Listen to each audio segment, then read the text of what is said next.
Hoje é dia 16 de janeiro de 2013. Está na hora de nós começarmos mais uma reunião aqui no Leandro.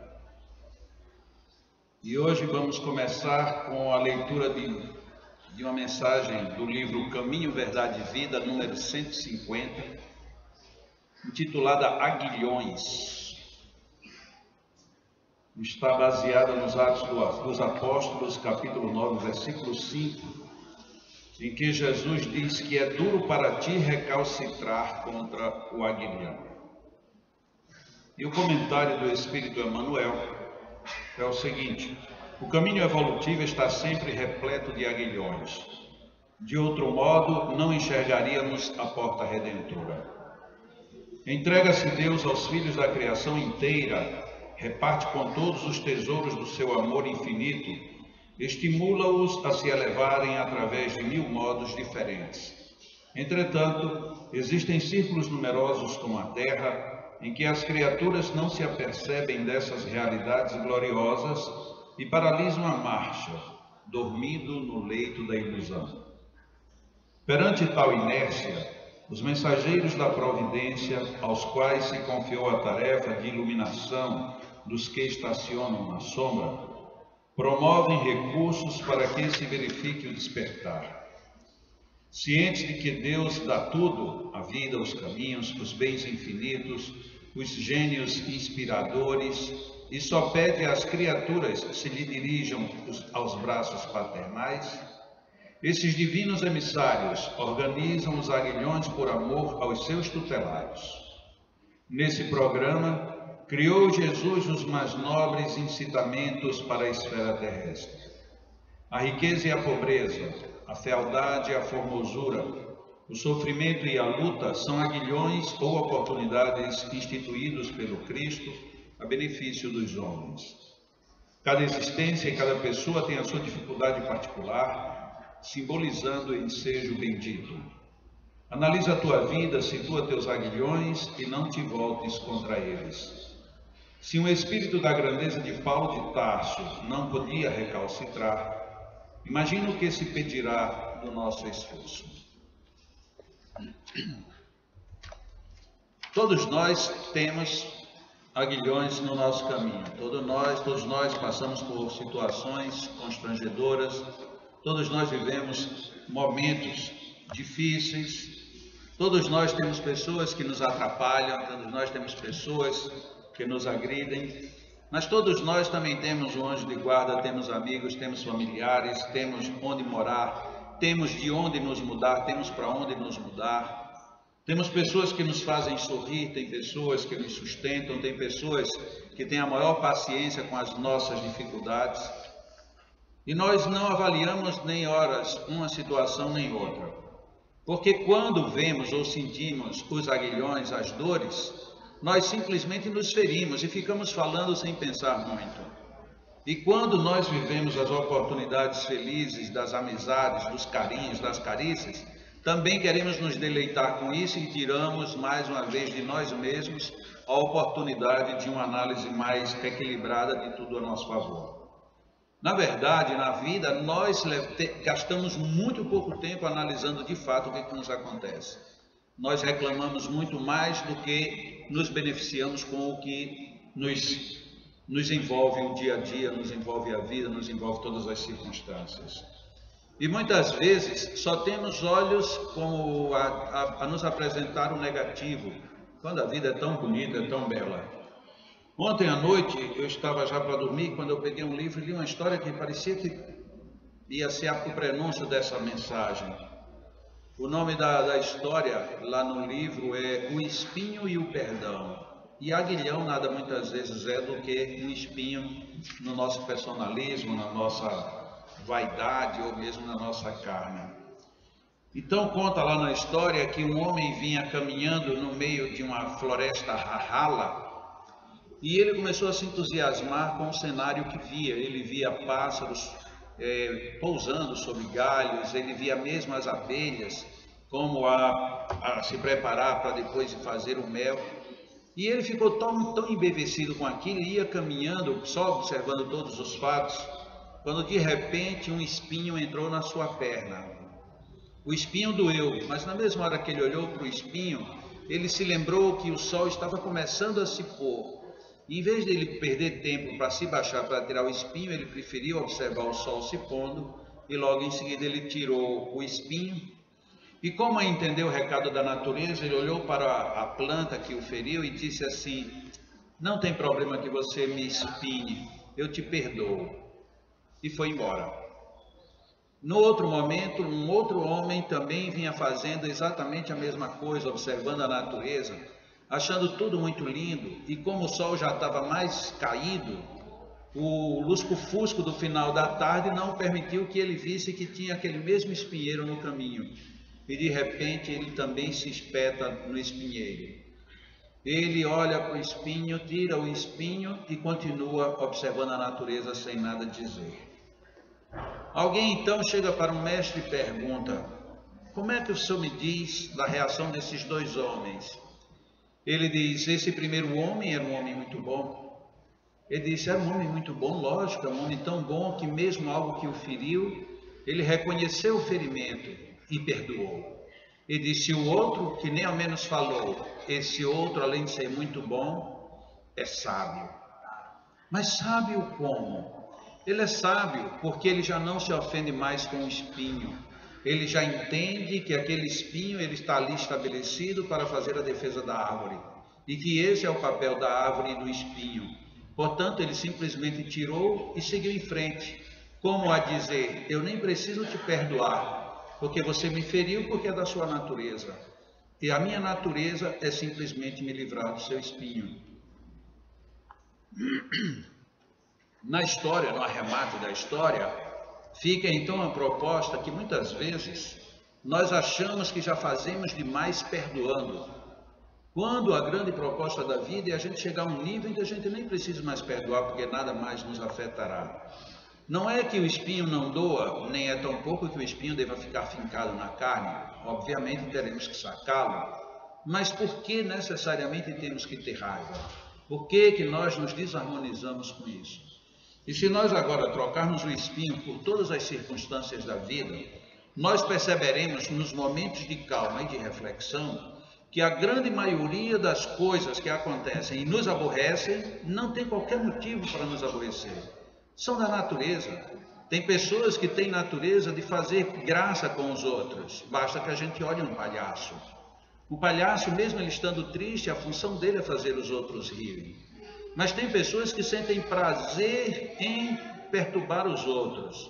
É o estilo delas. Todas as vezes que nós nos perturbarmos com elas, elas estarão dizendo: eu venci. E todas as vezes que elas não nos perturbarem, elas simplesmente terão perdido a batalha. Até que um dia ela vai se sentir perturbada por não perturbar. E vai ver que para que ela não se sinta perturbada, o melhor caminho que ela vai ter que fazer é não perturbar mais. É difícil esse raciocínio? Claro que não, qualquer pessoa pensa nisso. O problema é que a gente até admira, até pensa, até sabe, mas a gente não faz. Quantas vezes no trânsito ou mesmo na rua, uma rua muito movimentada, alguém nos bate, alguém diz alguma coisa e a gente poderia tão rapidamente fazer de conta que nada teria acontecido. É péssimo ser surdo. Mas que tal em determinados momentos a gente exercitar a surdez por alguns estratégicos minutos?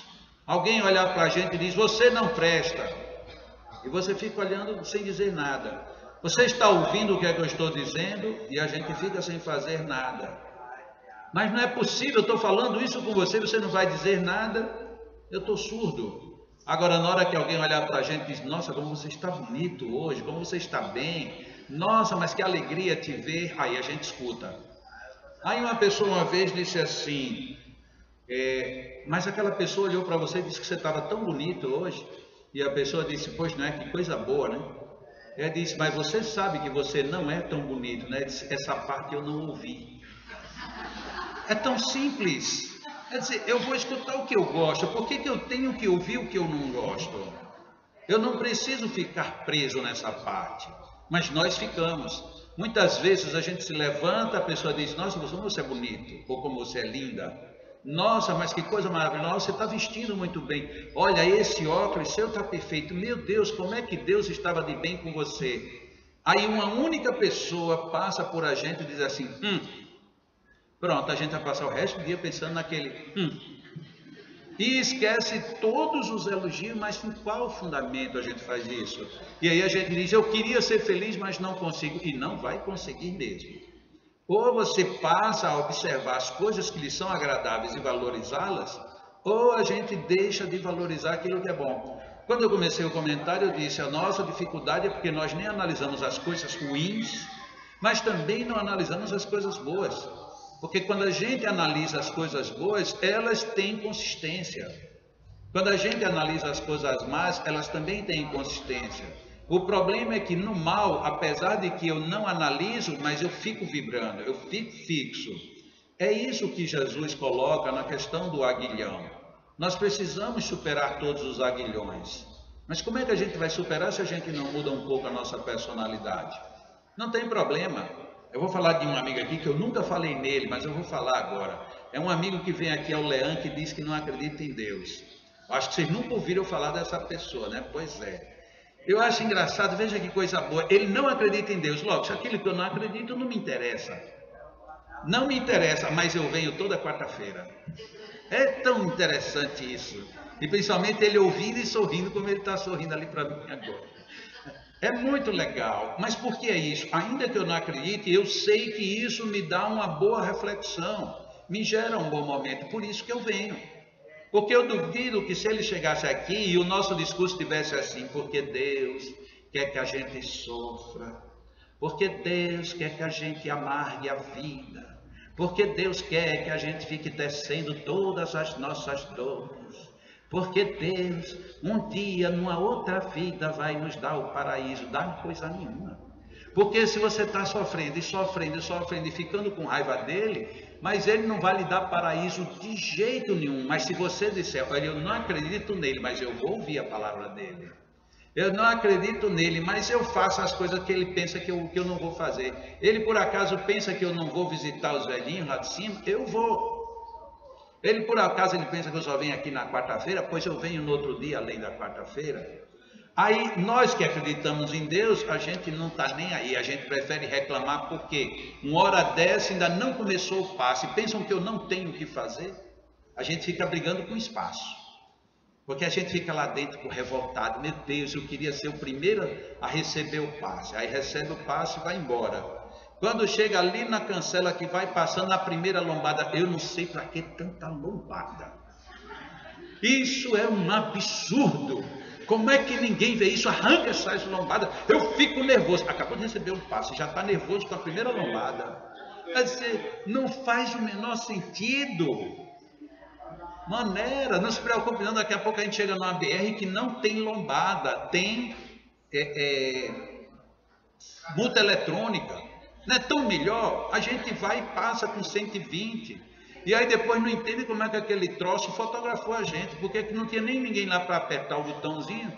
A gente fica olhando para ele e as riscas estão no chão. A gente passou na risca, ele fotografa. Aí a gente, em vez de se educar, a gente prefere ter raiva. E aí a gente tem todo um estoque de informações. Isso é fábrica de dinheiro, isso vai para a mão de não sei quem, porque isso tudo é só no Brasil. Não. No dia que você viajar lá para fora, você vai ver que é do mesmo jeito. E às vezes até de uma forma bem mais inteligente do que a nossa. Só que as pessoas terminam aprendendo, umas porque refletem, outras porque a multa reflete no próprio bolso, outra porque a gente fica com tanta raiva, tanta raiva, tanta raiva, que chega alguém e diz assim, olha, eu te amo coisa nenhuma, e ninguém ama ninguém nesse mundo. Aí a pessoa que estava dizendo que amava diz, agora eu não digo mais, porque você fica sem saber o que vai dizer. Aí você deixa de dizer que ama, e no outro dia que a pessoa não está tão nervosa, se você nunca mais disse que me ama, disse, não dá para lhe entender. Está vendo? Você não me ama mesmo, você nem me entende mais. Mas é lógico que não dá para entender, porque nem você se entende. A gente não sabe nem o que nós fazemos, o que pensamos, o que somos. Tudo isso por quê? Porque não pensamos, não analisamos o nosso momento, não analisamos o que é espinho, o que não é espinho. Porque aquilo que nos leva para frente, para uma posição melhor, eu não posso analisar como sendo meu inimigo. É o início do comentário de Emmanuel nessa mensagem, quando ele nos coloca que o Senhor, ele colocou uma imagem até poética muito bonita, que o Senhor, o Pai, colocou no nosso caminho muitos espinheiros, ou seja, muitas fontes de desagrado, para nos forçar a vermos a porta melhor. Mas a gente não percebe isso. A gente prefere enxergar que aquilo dali tudo é uma praga. E na praga a gente perde a bênção. Muitas vezes na nossa vida o que nós precisamos são pequenos toques. Jesus propôs um único esforço verbal para que a gente vença na vida. Tenha bom ânimo, somente. É ter o quê? Não é ter tudo, é ter bom ânimo para que a gente lute. Muitas vezes, para a gente ter um dia melhor, a gente precisa apenas de uma única coisa. Analise considerando o que já aconteceu na sua vida e o que pode acontecer depois. Quando a gente consegue fazer isto, a gente vê que aquilo que foi ruim nos ensinou ou nos proporcionou coisas boas e, portanto, o que neste momento não está tão agradável pode ser o motor de arranque para a próxima grande vitória. Para isso, a gente precisa estar preparado, precisa esquecer o aspecto ruim para ir para uma situação melhor. Por fim, quantas vezes, como eu disse até semana passada, quantas vezes para a gente vencer uma grande dor, uma grande doença, é preciso fazer uma cirurgia.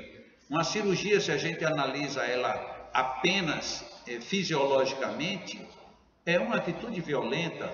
Muitas vezes é um corte, é como uma facada, é como um rompimento. Imagina o que é uma cirurgia de safena. Você, me desculpem a expressão, mas você fica quase que nem uma galinha aberta, que abre todos os ossos, abre tudo para o médico ter acesso ao seu coração, para ali colocar uma correção. Aquilo vai doer depois? Vai. Você vai ter uma necessidade de recuperação? Sim, mas você vai ter uma qualidade de vida depois. É a mesma coisa. O nosso aguilhão, ele precisa ser visto como a preparação do nosso direcionamento para o amanhã. Conformação com isso? Não, mas se não tem outro jeito, aproveitemos. Nós podemos transformar o nosso aguilhão até as críticas que as pessoas nos fazem. Quem sorri muito e que está perto de quem vive de cara amarrada, pode ter certeza que vai ser criticado.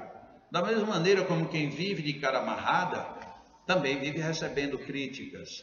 O que deveremos fazer? Ficar agora de cara amarrada ou ficar sorrindo o tempo todo? Não, mantermos o nosso padrão em harmonia, sem grandes desafios numa área que não seja frutífera, e o grande desafio de vencermos a nós mesmos, porque os maiores e mais dolorosos aguilhões não estão do lado de fora, estão do lado de dentro de nós mesmos, de nossas almas.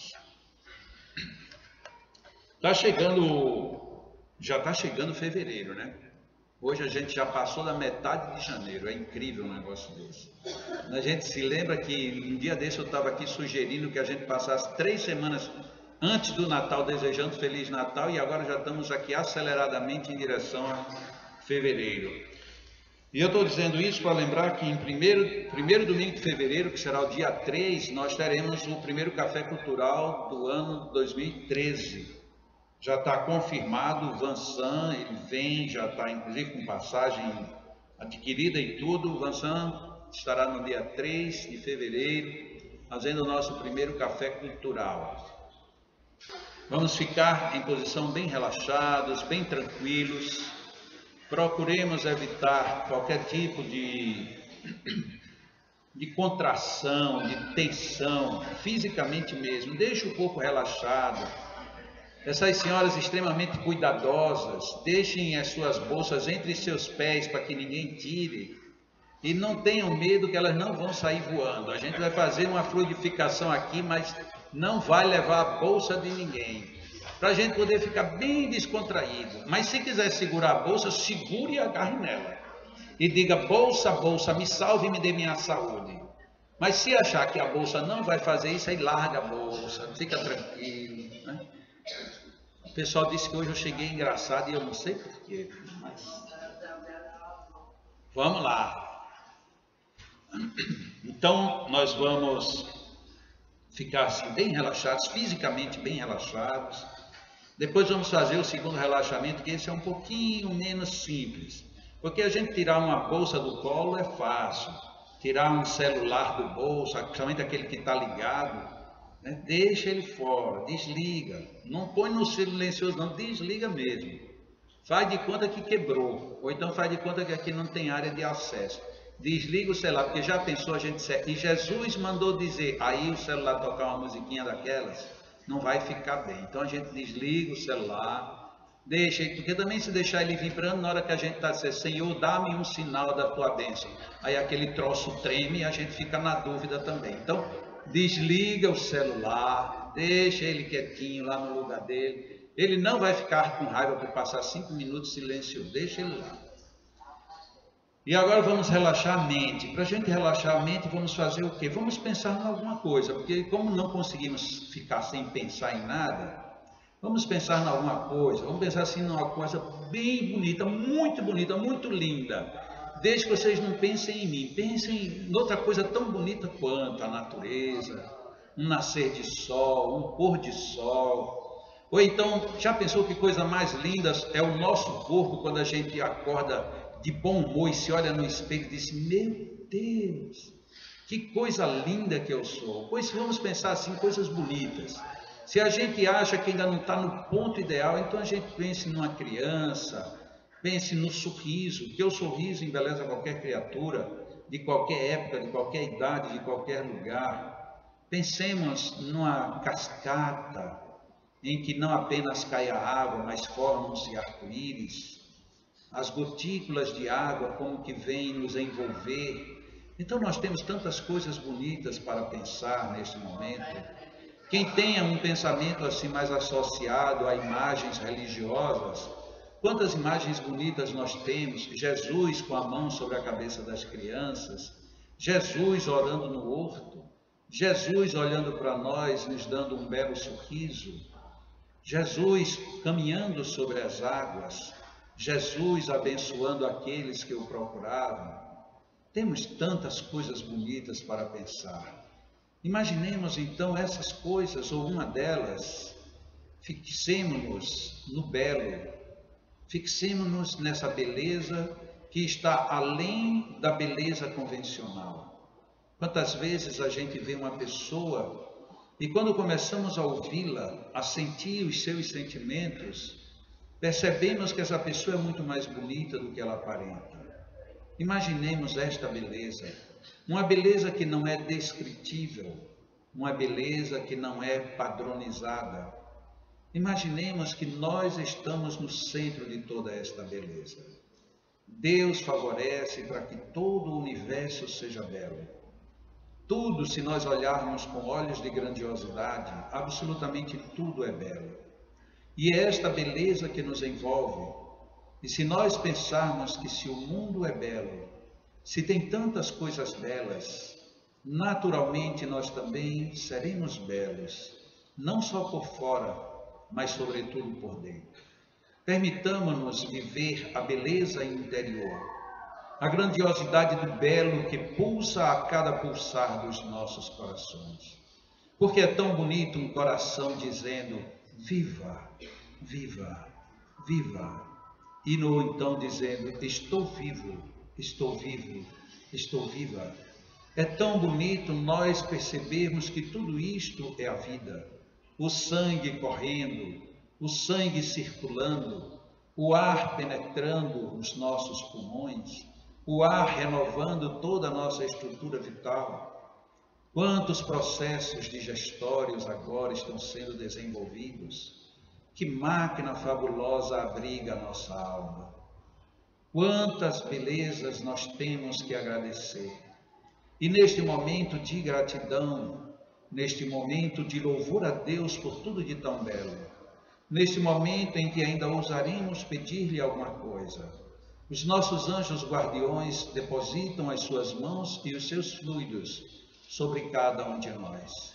E os nossos amigos magnetizadores também começam a doar os seus fluidos, envolvendo-nos a todos. E se nós percebermos aquela imagem de uma cascata que fabrica verdadeiros arco-íris de saúde, estão se derramando sobre nossas cabeças, sobre nossas almas, envolvendo-nos todo o espírito, envolvendo-nos todo o nosso corpo. Estas bênçãos que encantam e nos envolvem são bênçãos de valores inestimáveis.